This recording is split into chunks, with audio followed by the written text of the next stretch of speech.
Hello there everybody, this is Alex from Hardcoring Guides, bringing you my BioShock wrench only run on Survivor difficulty without using Vita-Chambers. Today we're doing level 7, Fort Frolic.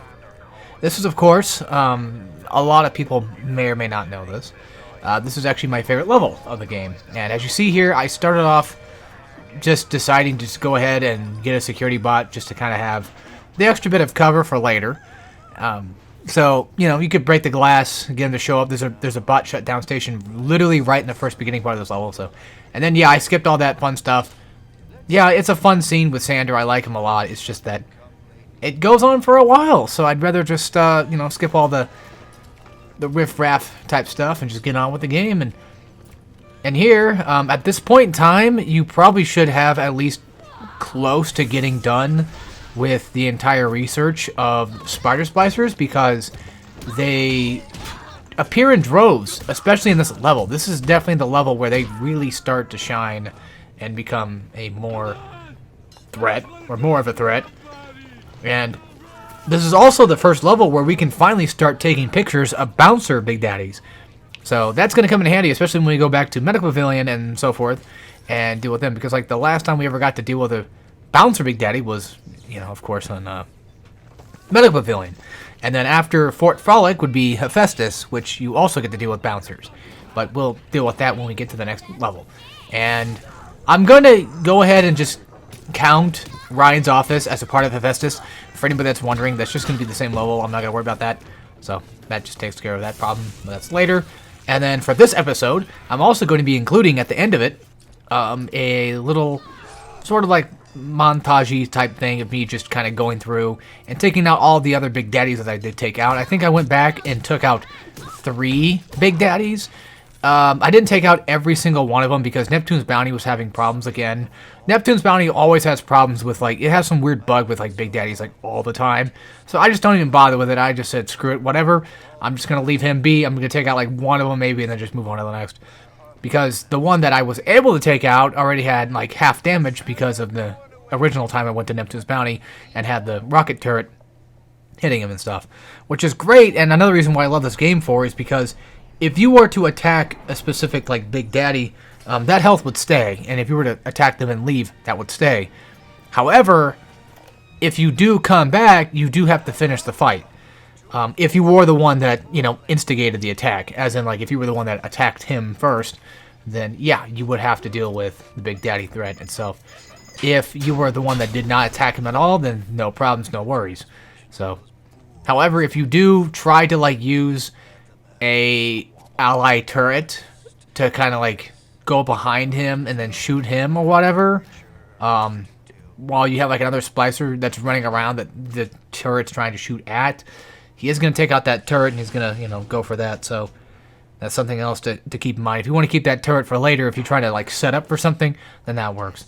And the fun thing about Fort Frolic, though, is, of course, you know, with all the glass around that has, like, a bunch of stuff within it, you know, a bunch of supplies, and, you know, a ton of bot shutdown stations, almost pretty much everywhere in this damn level.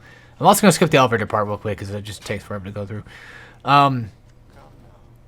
The fun thing about this level, though, is you can just, you know, break the glass, because the security bots spawn, shut them down for, like, $10, and then just hack, like, 2 of them at a time, and have them help you, you know, throughout the level, or just, you know, even take down a Big Daddy if you really needed it.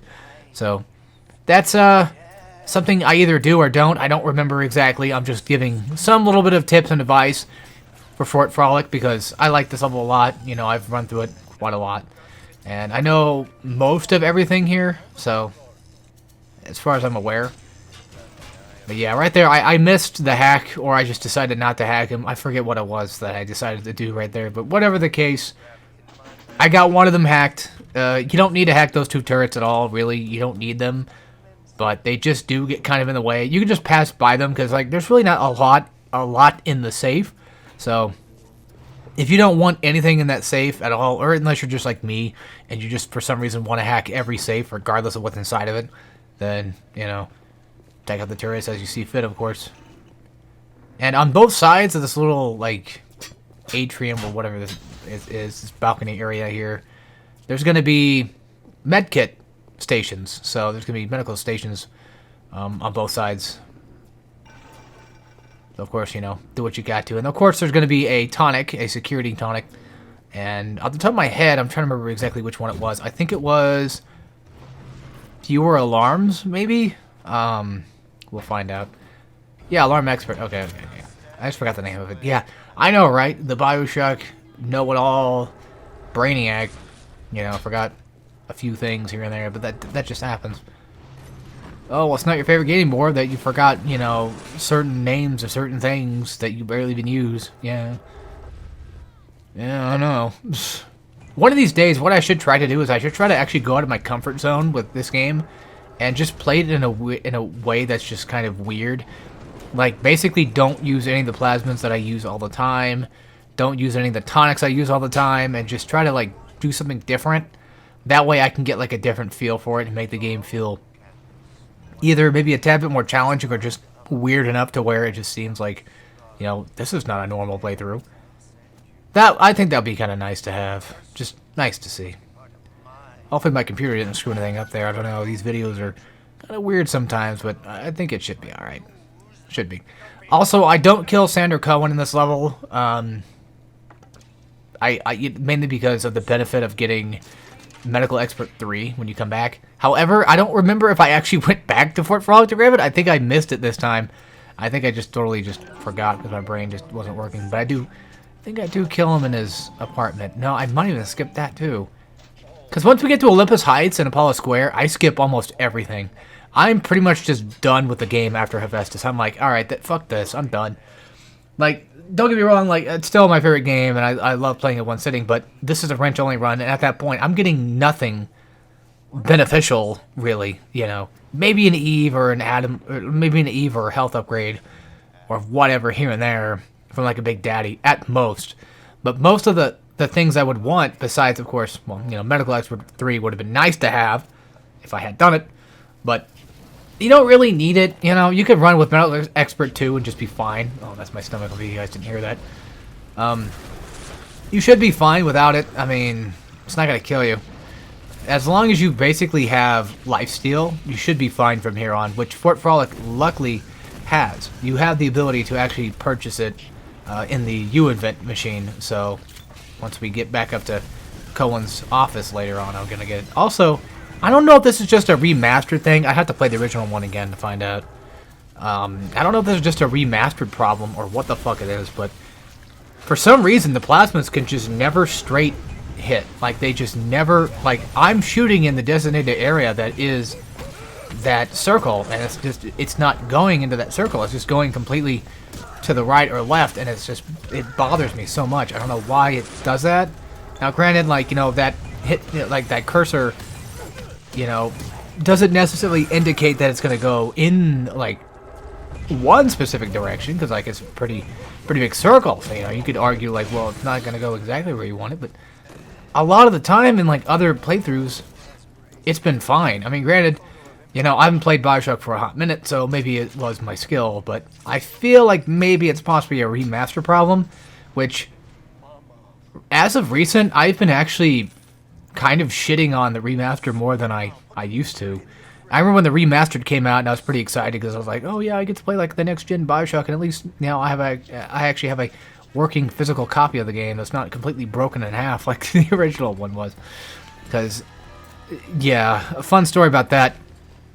I went to play it one day back in like 2014 or 2015 or whatever for the PS3, and I went to take it out of the case, and I broke the damn thing straight down the middle, and practically broke the damn thing in half, and I was very upset. And luckily, you know, we eventually got the remastered. I think the remastered might have already been on its way, or was coming out soonish, or maybe had already come out. I don't remember exactly when the remastered collection came out, but it came out and it saved me from basically not having a physical copy of BioShock. If anything, I would say, technically speaking, BioShock Infinite saved me from that, which is the ironic part, because I had a designated hate boner for Infinite when it came out, and out of all the things that I hated, it was also the one that brought me joy at the same time by giving me a digital copy of BioShock 1 to have. Yes, I had to put in the CD, the disc, to play it, but, you know, it is what it is. I don't hate Infinite not that much. I don't really hate it anymore. I had problems with it. You know, I had a lot of problems with it, and I mentioned them in the past before. They were kind of just dumb problems for the most part. I was just kind of upset about the way they portrayed just everything, story-wise, character-wise, character motives, that type of stuff. All that other fun political stuff I didn't like about it either. Not too much. It's really hard to explain without sounding like a complete asshole, but just, yeah, I don't know. Yeah, it sounded like that type of asshole who's just like, well, you just hated me just because. And I'm like, no, I had a reason for it. It was mostly Elizabeth. It was mostly her and the writing around her and making her basically, like, just sucking her cock the entire game. Like, oh, she's the best person in BioShock. She's the most powerful. She existed within the realm of BioShock 1 and blah, blah. That's what really triggered it, was having the Burial at Sea stuff. And I have played both. I haven't beaten Episode 2 yet, but I have played Episode 1. It's pretty fun. I do like Burial at Sea Episode 1. I just don't like Elizabeth pretty much being like Tenenbaum or whatever the fuck it was. It kind of put a sour taste in my mouth when I already did not like her anyway. Also, I noticed that there was a shadow following me that you could see on the ground while I was running. If you look at the light, if you go back and you look at the light and look at the ground, you see that the spider was right behind me. I don't know how I didn't really notice him. I think I did notice that he was behind me. I just didn't care. I was like, I just want to get in this room and get the fuck out, get a better spot just to kind of beat his ass in. Or mainly just because, like, I just don't care enough to have to turn completely around to hit him. Because at this point in time, your abilities with the wrench are probably pretty good at this point. You're pretty much set in stone for taking out anything that comes your way. Hephaestus will give you a bit more of a challenge in terms of making enemies just a slight bit tankier for some ungodly reason. But other than that, you know, your wrench is just enough to kind of get you by, and you can go back, you know, after you take some snapshots of, you know, like the bouncer big daddies and what have you. That way you can at least have some extra research, especially for the first big daddy back in Medical Building, that we can take him out. So, yeah. Trying to think about something that's not trying to just shit on Infinite. Fudge, I don't know. For those that don't know, I guess I do know something I can say. For those that don't know, I think I might have wanted to bring it up in the last episode, but I'm pretty sure I didn't do it, is on my main channel. Now, I want to go ahead and specify where to find it. So, to find my main channel, which is TurdMonkey1497, if you look up that name, or if you'll see a picture of Virgil, bald. That should be... I don't think that's going to change anytime soon. Maybe in the next 20 years it might change. I have no idea, but as it stands right now, that's the profile pic. So... you'll find me there, and if you can't find that, then you can go to my channel page on this channel, Hardcoring Guides. Go there, go to the channels tab, and then you'll see me. So check that one out. On there, as of right now of recording, I have been doing the Sonic 06 playthrough. This is, of course, for the Sonic project that I've been doing. It's basically I'm playing every game Sonic Generations showcases. In terms of, you know, Generations as in, like, the console one and not the 3DS one, because I didn't realize the 3DS one had all new levels except for one. I didn't know that back then. I for the longest time, I thought they were the same damn levels, but I was sorely mistaken.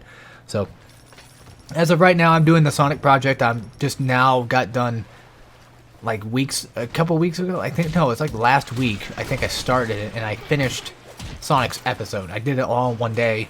And pretty soon, I want to do episode Shadow, and then after that will be Silver. But things seem to be kind of getting a little bit messy right now with trying to figure out if people want to join for that in terms of co-op stuff. So I'm trying to get some things figured out and hoping that I could at least get that going. But right now, the person I'm trying to get to do episode Shadow, they're having some complications. So maybe tomorrow we can hopefully do it. I don't know. We will see. It's still, of course, January 20th, as of right now, of 2023. I usually like to kind of like star date these things just to kind of, whenever I go back and watch them, or if anybody happens to watch them and wondering, when the heck are you recording these? Well, that's when. So, yeah, it's currently 7:30 at night. We had to go out to freaking Walgreens and get some medicine stuff for my brother. And the damn computers went out because that's just how they are, because they're using old technology. But here I am. I'm back. I'm good. And I'm recording. I was hoping to get some Sonic 06 recording tonight, and I just said, screw it. I already edited, like, yeah, at this point in time, like, the one you're watching, this is episode 7. I already edited episode 7, which I'm, of course, doing commentary for, obviously. Episode 8, episode 9, and episode 10 has not been edited, but it will be edited soon. But I could physically record commentary for not only this episode, but also episode 8 and 9. I don't think I'm going to get them all rendered tonight and get them uploaded tonight. At the very least, I could probably get this episode uploaded and rendered tonight, most likely. But the next one after that, probably not. And the best part is, the next few episodes are like, I don't know, like 20 minutes long-ish. Even less than that. There's one that's like, I think, 10 minutes. There's like 2 of them that I think are like 10 minutes. Which I think is Olympus Heights and Apollo Square are the ones I just blast through. Yeah, because after this is Hephaestus. So I just, or Hephaestus, however you want to pronounce it. I'm not exactly sure. But that's another thing I kind of like about BioShock 2, I want to say real fast, is that they use like Greek names later on. Like at the start, you kind of just have like a normal type place, you know? You mostly just have like a medical facility. You have just, you know, the Welcome to Rapture area. And then after that, you know, you get like Neptune's Bounty. And then, of course, you'll Smuggler's Hideout, and then, like, Arcadia, and then, like, you know, Farmer's Market. And then you get, like, you know, Fort Frolic, and Hephaestus, you know, Olympus Heights, Apollo Square, and, you know, Point Prometheus. And then eventually Proving Ground, which is not great, as far as I know. But, yeah, I think that's kind of cool. That really kind of coincides with me, too, because one of my favorite games growing up before BioShock was God of War. And I say one of, because I've had plenty of favorite games over the years. God of War, Spyro, Crash, Dead Ed Fred, Infamous, BioShock, you know. There's plenty I've forgotten in there, but yeah, there's just a lot of damn good fucking games. You know, I played a lot of really good games. I like a lot of specific games. But yeah, back in the day, God of War was just the shit, you know. It was the shit.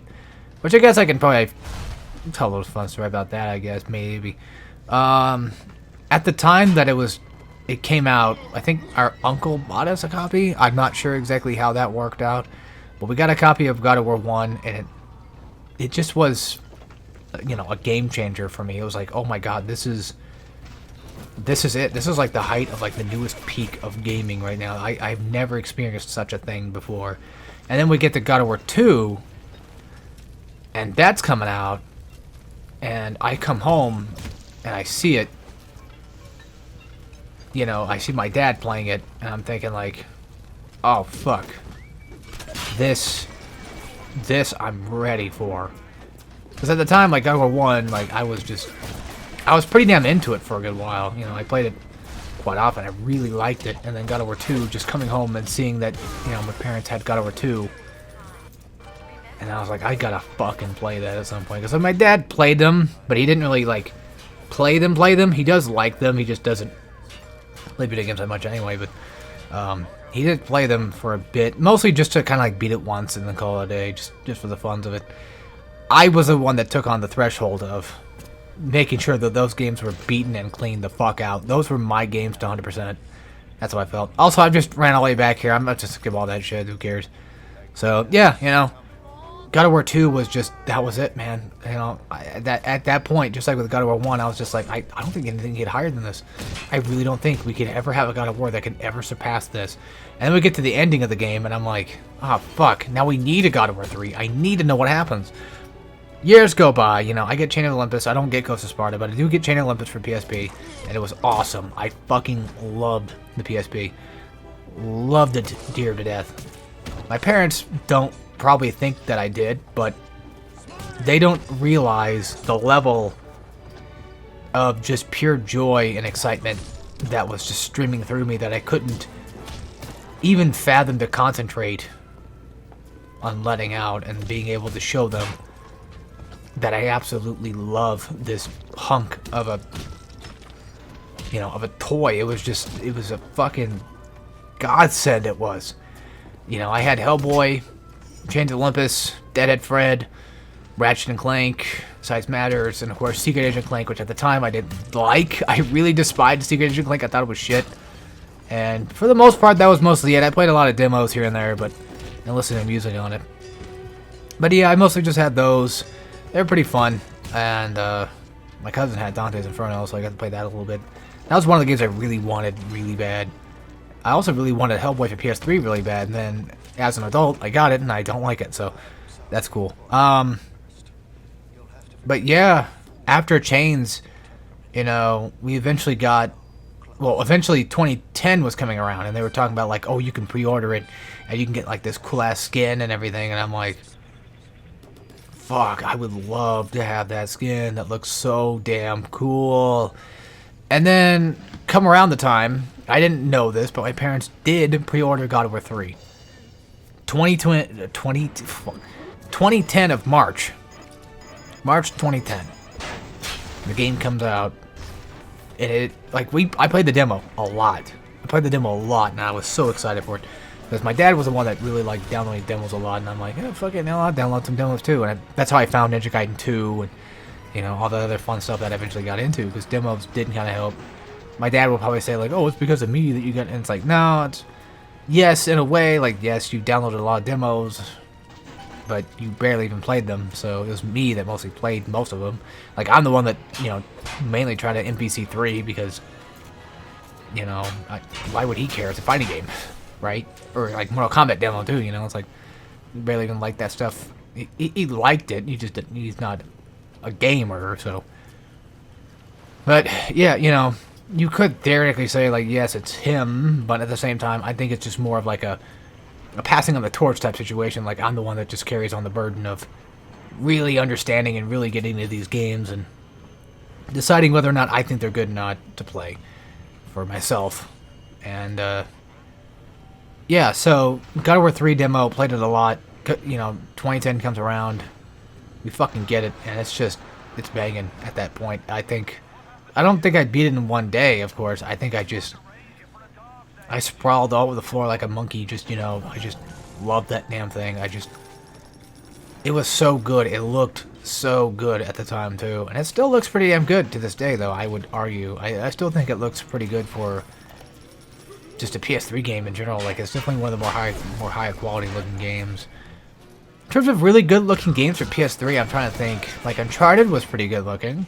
Last of Us was pretty good looking, but that was coming out on, like, the cusp of it, too. And then we got the PS4 with their launch titles, of course, being, you know, like The Order 1886, which I never got to play. I kind of wanted to. I still kind of do. Like, I know it's mostly just, like, a walking sim with, like, guns every once in a while. But it's just the idea of being able to play the launch title for PS4, you know. It'd be kind of a cool little thing to bear witness to, just to get a feel of it.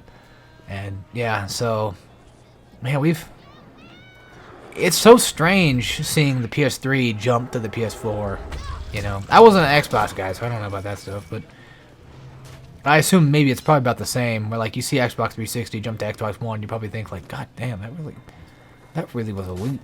And, the funny thing is, well, okay, it's not as much of a leap, actually. Not for Xbox, but for PlayStation, I mean. I don't know about Xbox still.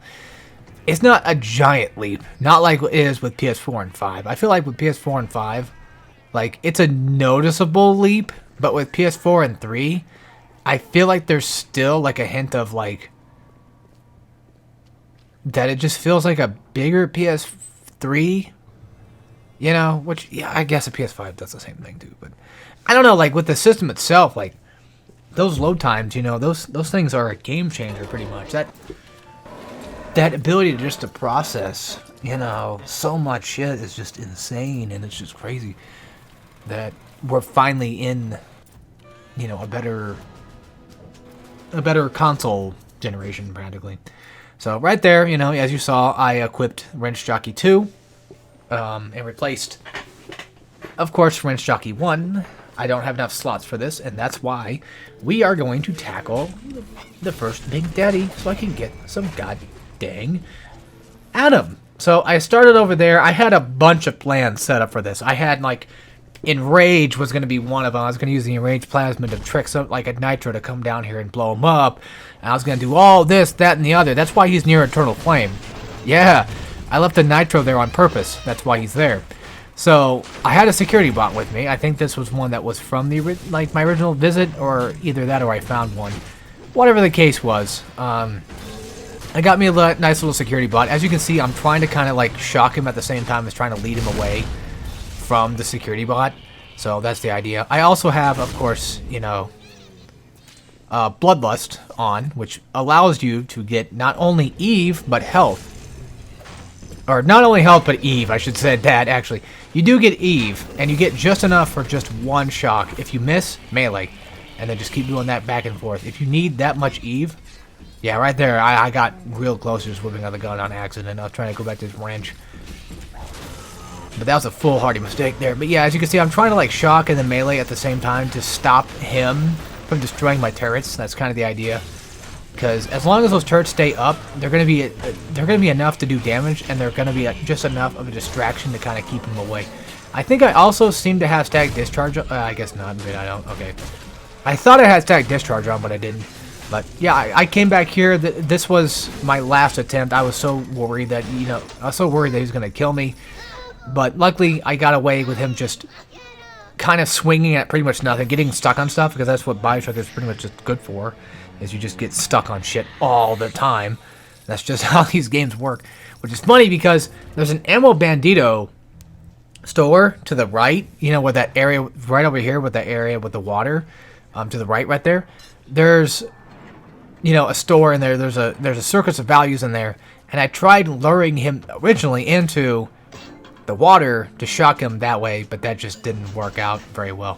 So yeah, I buy Armored Shell, finally. I'm surprised I made it this far without it. I buy Enraged, just in the off chance that I would probably need it. I don't think I equipped it. But, you know, just in the off chance that I wanted to use it, then so be it. So, I come back to Neptune's Bounty. Of course, you know, and earlier I had hacked the rocket turret, or I didn't hack it, actually. I think it just attacked on its own. I used the rocket turret to my advantage to kind of, like, do some previous damage already. And now that I'm up here, I have some barrels that I can throw, and look how much damage that did. Granted, he was already at half health, but still. So, with Rosies, the trick with them is just try to kind of like, you know, bob and weave around their shots.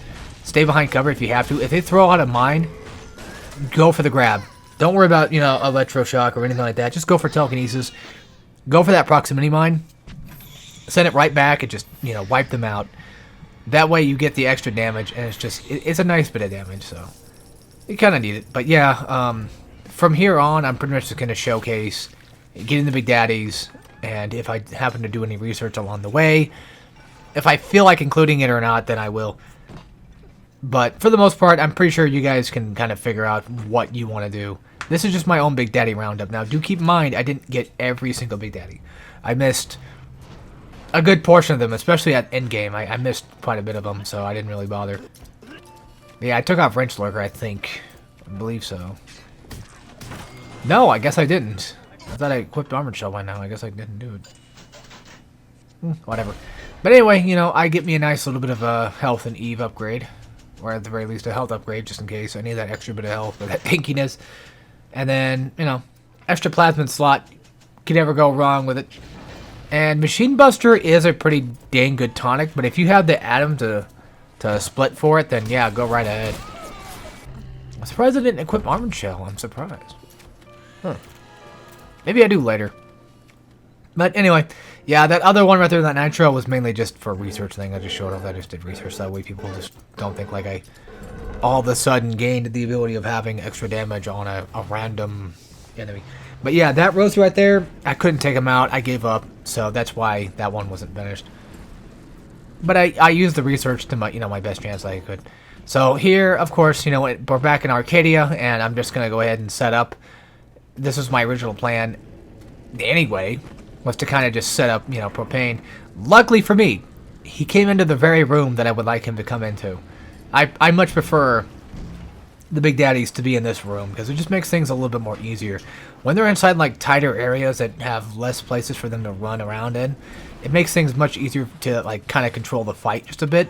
So that's how I see it. And plus with the water on the ground to get that extra bit of shock if needed, which even then still won't do much, but hey, you know, it'd be nice to have. That way, in case I happen to miss for whatever reason, I can at least have that because I don't think it does more damage. I don't think so, but I mean, mainly it just kind of shocks the, oh, I think that was actually the main problem was you can't do it. Oh, well, fuck. Oh, well. I guess you probably can't shock the water with the Big Daddy because I think the amount of electroshock is just going to wake him up out of the shock itself. So that could be a problem. So yeah, disregard the whole shooting the water thing. That doesn't seem to really work out that well. But in other good news, Arcadia, not Arcadia, Farmer's Market, sorry.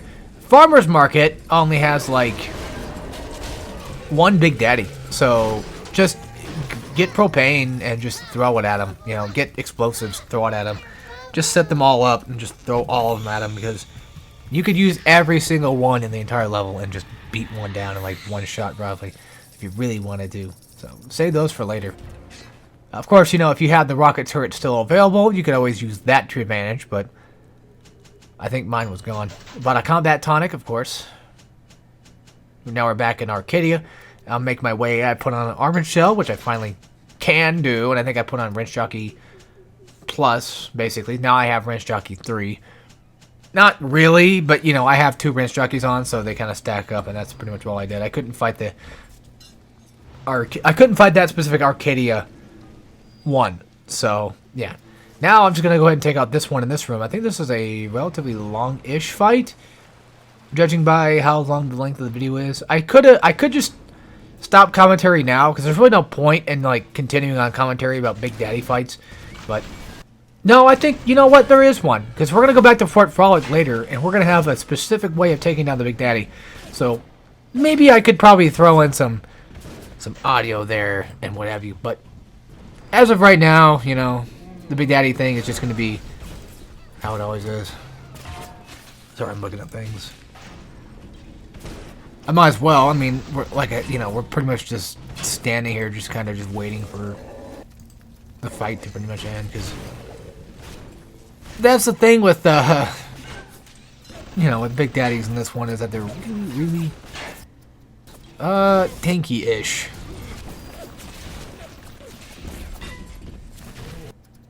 Which I know, you know, before I said I don't really appreciate the tankiness too much for certain games, but it all really depends. Like with Big Daddy, it makes sense, and luckily Big Daddies can at least, for the most part, especially bouncers, can be relatively controlled.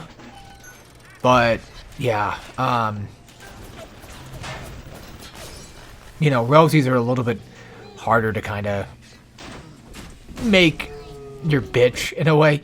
The most you can get out of it is if you happen to go for, like, let's say, like a proximity mine shot or whatever. You know, you happen to throw one back. Also, another thing, this is very, very dangerous to do. But if you can, like, circle around a Rosie, specifically, because they don't really stomp the ground, which is nice. Not until BioShock 2 when you get to play multiplayer, which is fucking awesome. I haven't played that in a hot minute. Last time I tried playing it, it wasn't working, so there's that. Yeah, I played it on Steam, and then it just, I tried it again, and it didn't work, so.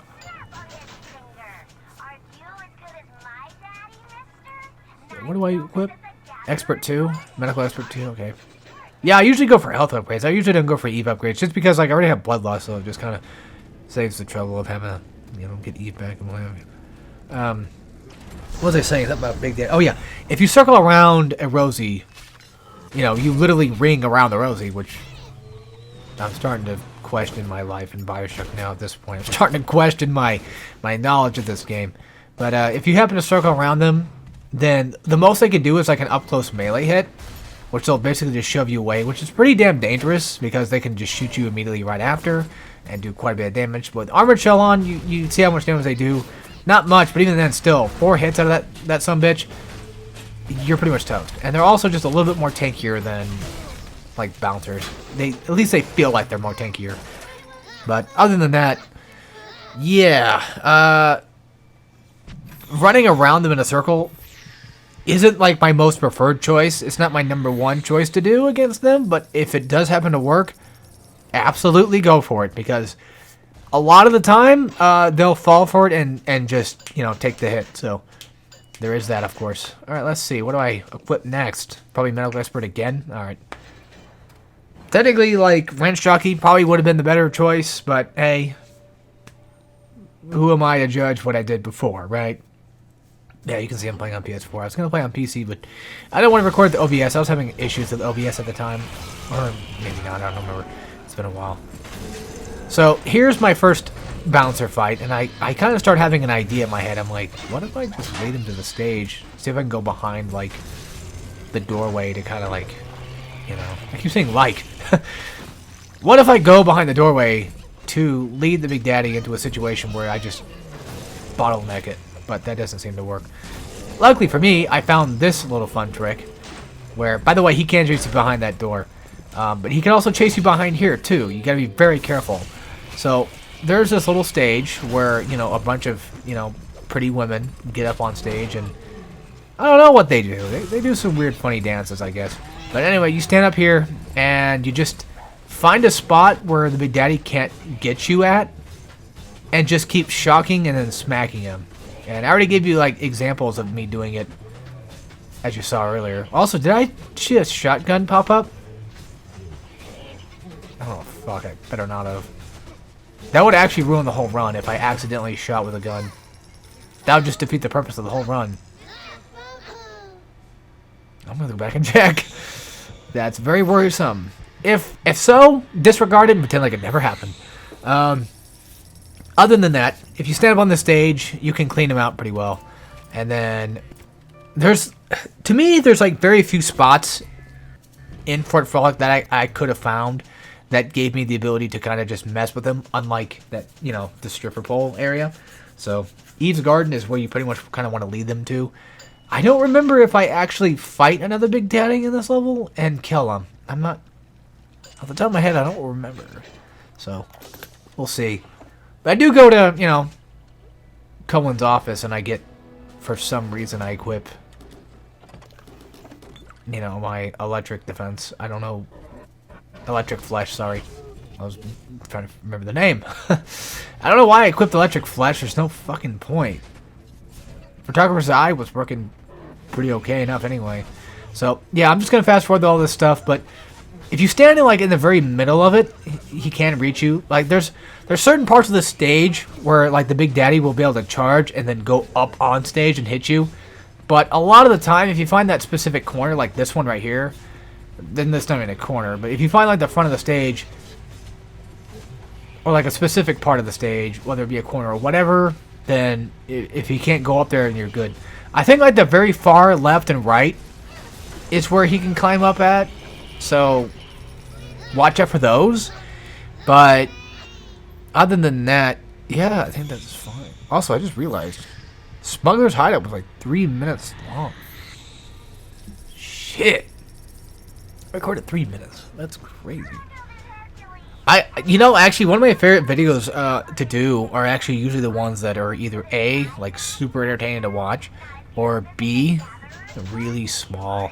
I like the ones that are really small, and then it just feels like I'm making progress. I'm like, oh yeah, I'm doing good. There we go. Yeah, I got, you know, of course, not Ranch Jockey, but damn it, that name is escaping me again. Why? It's gonna come to me, and I'm gonna be like, oh, I'm gonna be like, duh. Why am I banking on the name? It's like jockeys, right? Like Johnson. Fuck. Anyway, I got faster swing. So there you go. But anyway, this is I think my third and last Big Daddy in Fort Frolic, and I'm pretty sure this is my last one I'm gonna do. So, yeah, I didn't go to the stripper stage for this one, but I'm using the shock and whack trick where I just discovered it right here. Well, I mean, I discovered it earlier, you know, with shock and whack. I'm talking about, like, while doing this, I'm also running backwards too. That way I can kind of like avoid any potential close melee hits. Also, look how bullshit the melee is in this game for, you know, big daddies. They can hit you from an incredible distance, and I don't know if that's just because of like my FOV or something that's all you know, all wonky and stuff. That makes it to where like I'm seeing things farther than what they probably are. I don't know. Whatever the case, you know, it's definitely making it not noticeable to know where I'm getting hit at or what I'm hitting sometimes. So I just kind of, you know, hope and pray for the best. So, what else can you do? Well, I guess I equip, tag, discharge, so there's that. But anyway, that's the end of this, and that's the end of all the big daddies I'm going to mostly catch, besides like maybe ones in the future. But that's it for Frolic. That's a pretty damn long level. Mainly just a long video in general, because I had a lot to cover. So, that should be it. I think I'm going to go buy some more stuff. I forget exactly what on the top of my head. I edited this earlier. But looks like probably a plasma slot, maybe. No, nothing. Alright, well, take care, everybody.